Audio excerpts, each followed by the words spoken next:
Si hilásemos cada una de las oraciones y la presidencia de Ana, tendríamos toda la predicación puesta. Una bendición cuando hay un mismo espíritu y un mismo sentir y un mismo pensar. El título de la predicación de hoy es Similitudes.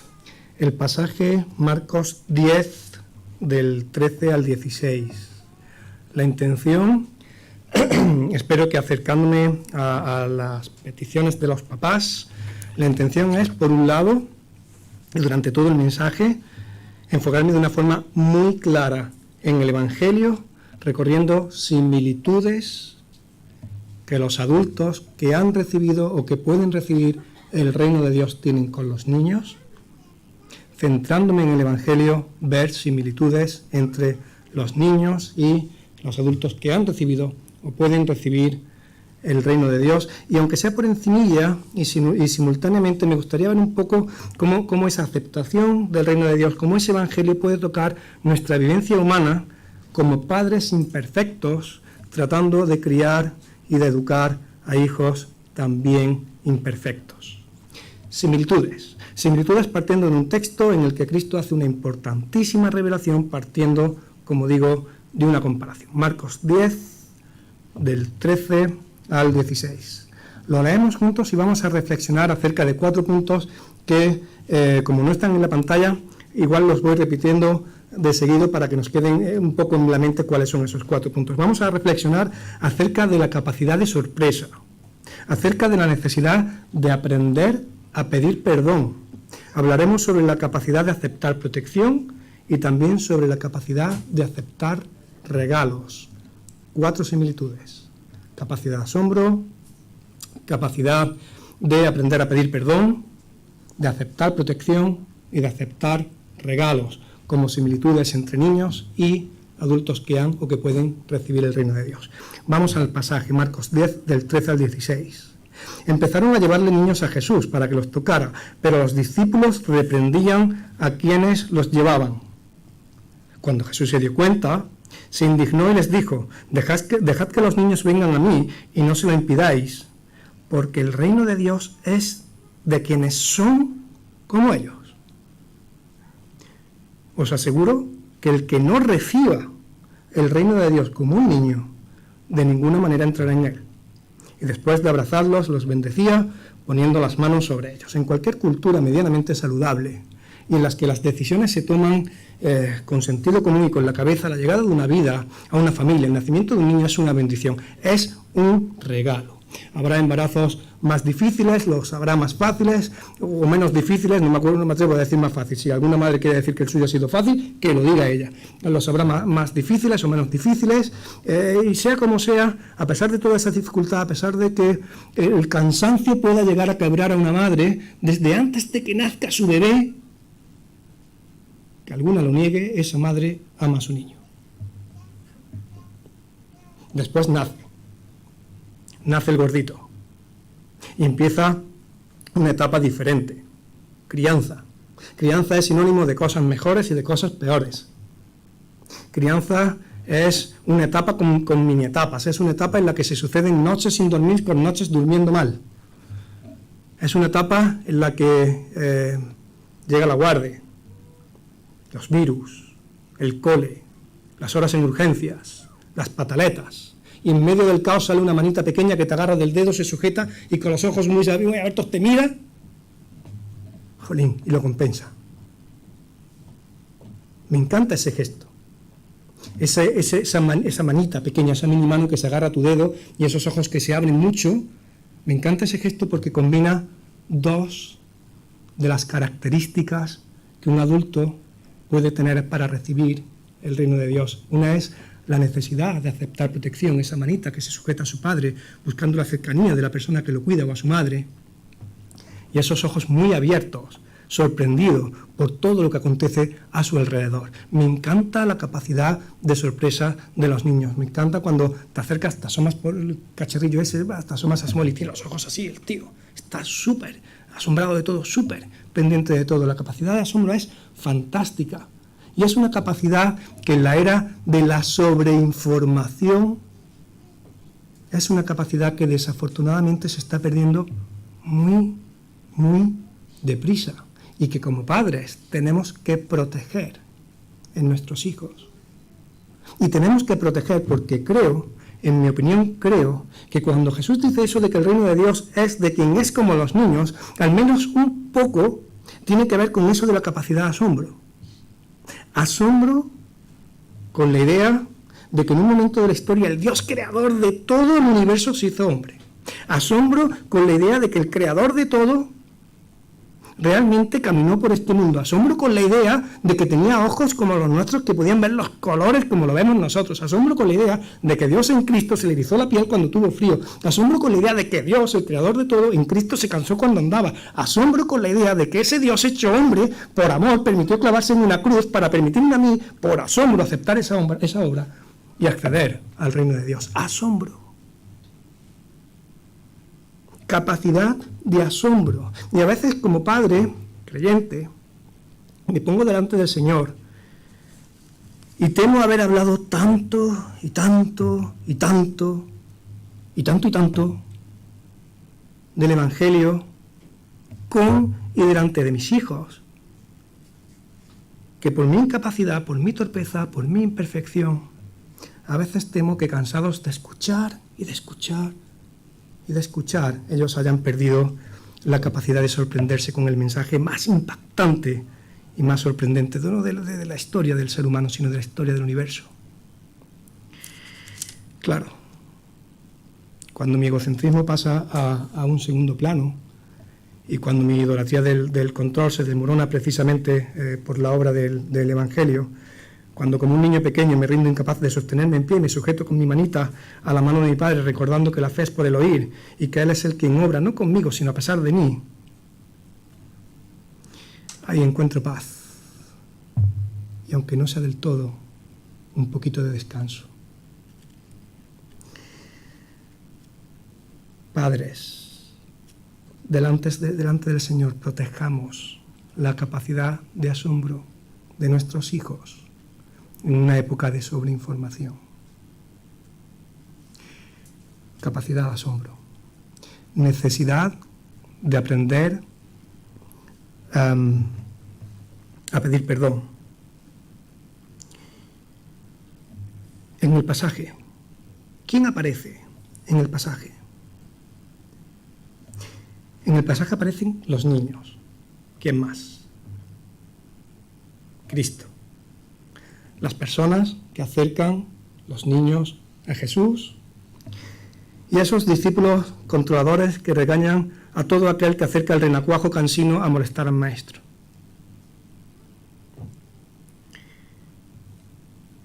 Pues, si alguna vez hemos sido como los niños que han sido acercados a Cristo y que ya han recibido su bendición, sin duda, espero que en ocasiones seamos acercadores de otras personas a Cristo, y sin duda que en ocasiones seremos como esos discípulos controladores, y ese es un buen punto y me sirve como ejemplo para la necesidad de aprender a pedir perdón, una necesidad que es fundamental para la vida en convivencia e imprescindible para recibir el reino de Dios. Aprender a pedir perdón, discípulos controladores.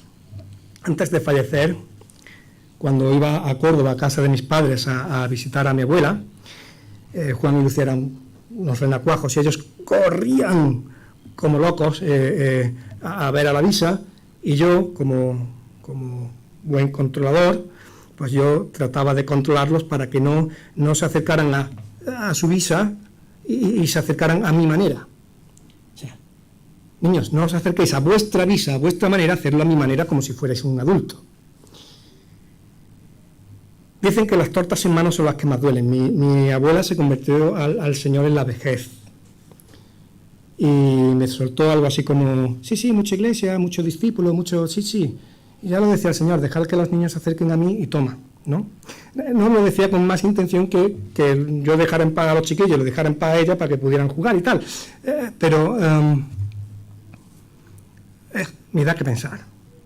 Me ha dado que pensar de continuo. ¿Cuántas veces tratamos de hacer que nuestros niños o nuestros jóvenes se acerquen a su Dios, a nuestra manera, conforme a nuestra edad adulta? Imposible no avergonzarse cuando uno se ve reflejado en la torpeza de los discípulos como buen discípulo de Cristo, claro. Cuando mis niños llegaban a casa de mis padres, ellos corrían como gamos a los brazos de su bisa. Allí estaba ella con los brazos deseanditos de cogerlos y allí estaba yo condicionando esa relación. ¿Cuántas veces deseamos controlar la forma en la que nuestros hijos se acercan al que tanto deseamos que sea su Dios? No solo en la iglesia, sino en cómo viven su espiritualidad de forma progresiva, madura, fuera de la iglesia. No pueden vivir su espiritualidad como un adulto. No son adultos. Ni dentro, ni fuera de la iglesia. De nuevo, ¿dónde está el Evangelio? Gracias, Señor. Vuelvo al Evangelio. Otro más, otro pecado más, otra torpeza más, otra imperfección más por la que también murió Cristo. Suma y sigue. El descanso, de nuevo en que Él obra no conmigo, sino a pesar de mí. La oración, perdona, Señor. Perdón, Señor, porque si con ellos tienes que trabajo, conmigo tienes todavía más. Transforma mi mente y mi corazón para que trate de andar en tu voluntad y que cada día me parezca un poquito más a ti. Perdóname, Señor. Necesidad de aprender a pedir perdón de continuo. Necesidad que la caída dificulta enormemente. Necesidad de aprender a pedir perdón para que las relaciones sean más saludables e imprescindible capacidad de aprender a pedir perdón para poder aceptar el perdón de Dios y así recibir el reino de los cielos. Y los niños no nacen aprendiendo a pedir perdón, igual que los adultos no nacemos. Y en eso también nos parecemos. Tenemos que aprender a pedir perdón. Como padre cristiano imperfecto le he pedido perdón a mis hijos con todas las letras, perdón a Juan o perdón a Lucía, más veces de las que me gustaría reconocer públicamente y menos veces seguro de las necesarias. No siempre el orgullo permite decir perdón. Pero cuando se hace, hay que pedir perdón con todas las letras y con todas las consecuencias, con palabras y con hechos. Hijo, Lucía, al que le tocara, perdona, con palabras. Y si había un castigo, con hechos fuera el castigo. Palabras y hechos de la mano.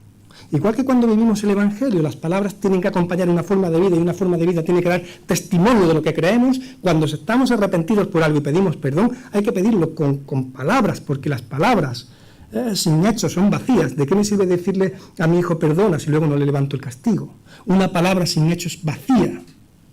Pero es que un hecho sin palabras es confuso. Le levanto el castigo y no le digo perdona, me he equivocado. Buah, la disciplina de mi padre no vale un duro. Hechos y palabras de la mano. Palabras sin hechos, vacías. Hechos sin palabras, confusos. Y espero que ellos aprendan a dar perdón y a ofrecer perdón, sobre todo y ante todo, porque un día el Espíritu Santo les dio la luz necesaria para pedir perdón a Dios por todos los años que han estado pasando de Él. Y porque al ofrecer perdón están dando algo de lo que ya han recibido. Perdón de Dios para una eternidad y para una vida sin Él. Una casa en la que no se perdona, creo, o que no se pide perdón, creo que es una casa en la que hay cierta distancia. Pero eso sería tu tema. Por poner más ejemplos dentro de la crianza de los niños. Silverio oraba y estoy radicalmente de acuerdo. Señor, sabiduría para disciplinar con amor a nuestros hijos. Eso es necesario, imprescindible. Y cuando estemos disciplinando por amor a nuestros hijos, tendremos que ser muy conscientes de que tenemos que diferenciar disciplina de la multipresente y multiforme ira. Disciplina e ira, que la mía no es santa como la de Dios, tienen que ir separadas. Y si no van separadas, un buen momento para aprender a pedir perdón a nuestros hijos cuando lo estemos mezclando todo. Un gran momento. Y si aprendemos a pedir perdón a nuestros hijos, también tendremos que aprender a ofrecer perdón conforme ellos vayan creciendo, vayan madurando, se vayan dando cuenta cada vez más de sus errores y con un arrepentimiento tan imperfecto como el mío, se me acerquen y me digan, mira papá, perdona. Pues aquí está el perdón, hijo. Eso es saludable, necesario para la vida en familia, imprescindible con Dios para recibir el reino de Dios. Capacidad de asombro, aprender a pedir perdón y reconocer que necesitamos protección. Lo habrá.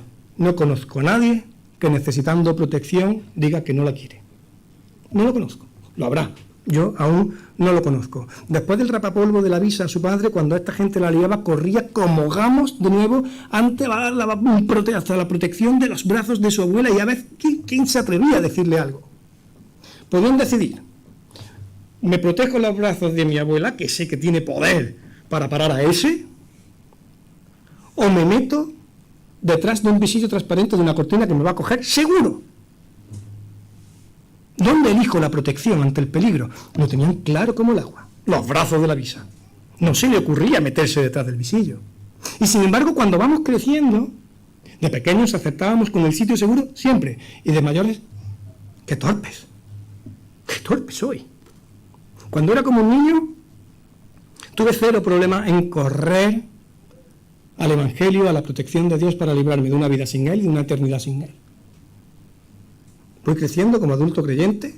¡Qué trabajo me cuesta correr al Evangelio cada día para disfrutar del amor de Dios, del perdón de Dios con su correspondiente reactivación espiritual! Y qué tremendo que para el día a día tire de cualquier otra cosa, incluso de mi entrecomillada santidad espiritual, para salir yo mismo de mis... por favor, ¿cómo es posible que de pequeñajo espiritualmente tuviera la sabiduría necesaria del Señor para acercarme a Él y conforme voy creciendo me equivoque?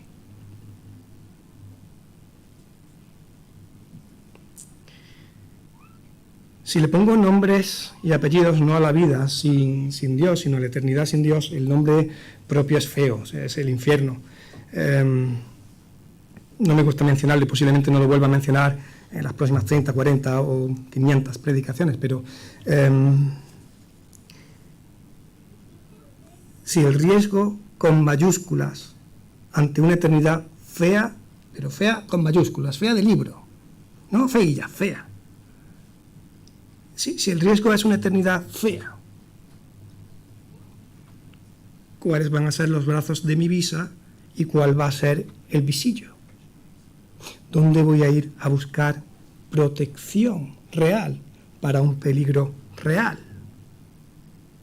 Porque el peligro está y lo asume todo el mundo. Esta semana estábamos viendo una serie en casa que no tiene nada que ver con Dios, que aparentemente no tiene nada que ver con las inquietudes espirituales de las personas, y descubría una serie, porque la hemos visto prácticamente entera en 5 o 6 días, descubrí una serie cargada de comentarios pseudoespirituales y cargada de imágenes indirectas que cargaban, y además lo entiendo, contra cualquier atisbo de religiosidad organizada, institucionalizada y encallada en tradiciones inentendibles que la gente no sabe ni por dónde les viene.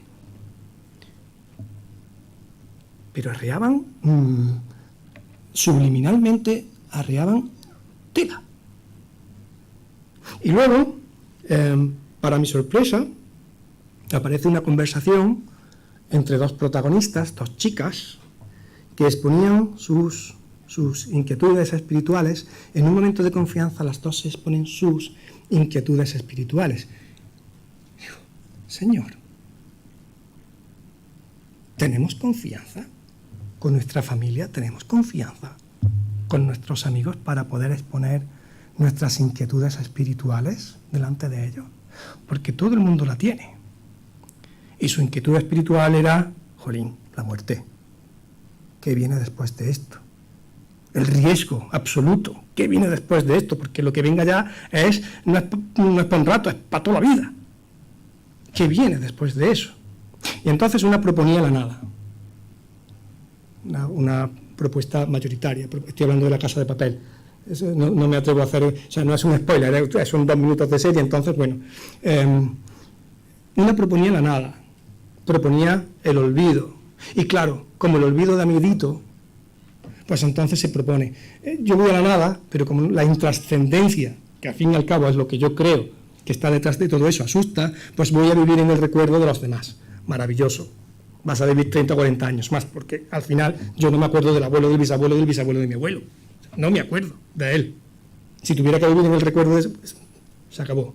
Claro, la otra no le hace gracia la idea y propone una idea extraña que también tiene que ver con los recuerdos, pero quizá atractiva en un principio. Propone,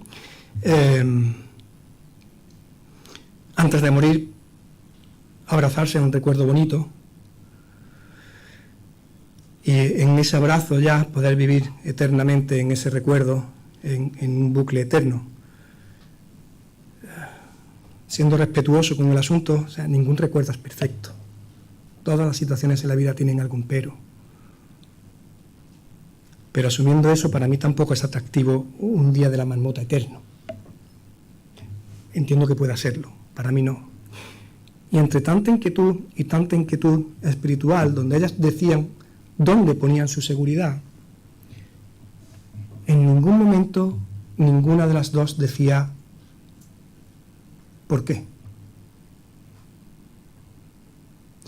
Y la conversación me sorprendía y me desafiaba. Por un lado, para tener la confianza necesaria con la gente que tengo cerca y a la que quiero, para poder exponer cada uno dónde pone su seguridad para la vida eterna. Y segundo, ¿por qué? Porque nuestra fe es una fe sólida y es una fe con razones. ¿Por qué? No porque lo haya oído en ningún sitio, pero tendremos que decir por qué. ¿Por qué buscamos la protección donde la buscamos? Y cuarto punto de la predicación de hoy, la capacidad de aceptar el regalo de la protección con mayúsculas de esa eternidad sin Dios. Siempre habrá excepciones.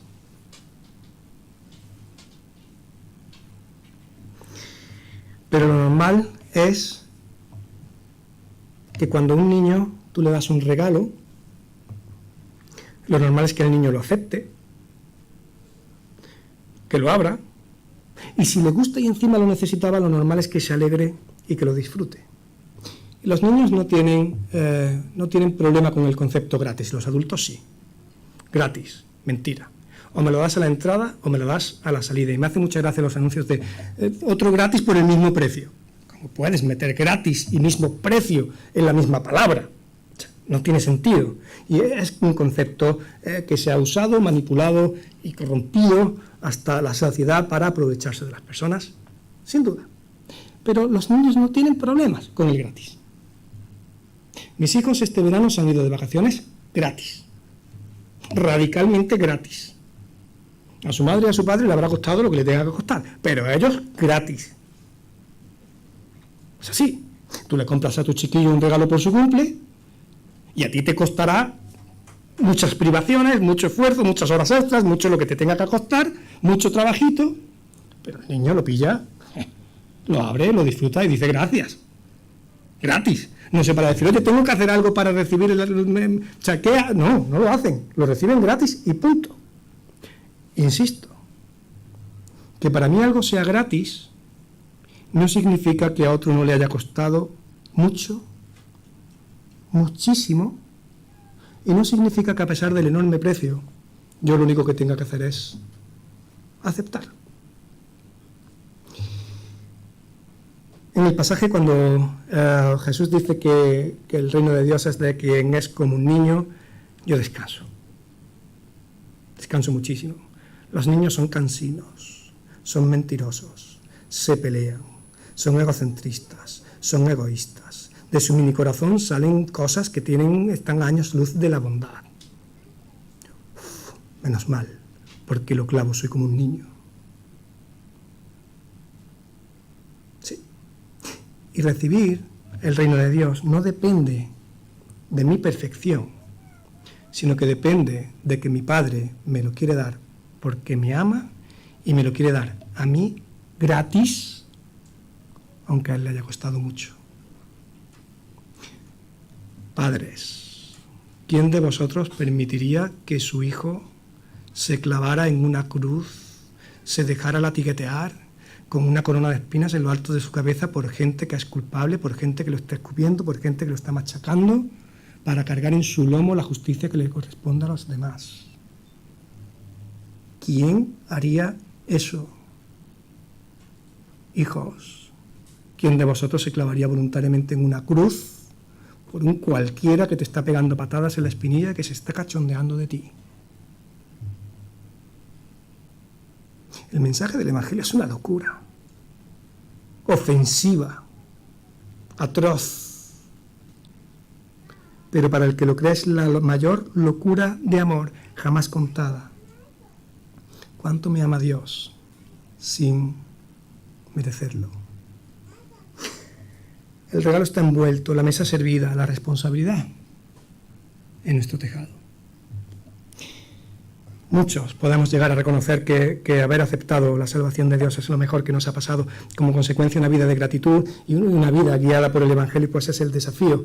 Y ver a los que amamos desenvolver el regalo de la salvación algún día, ese es el deseo y esa es la oración.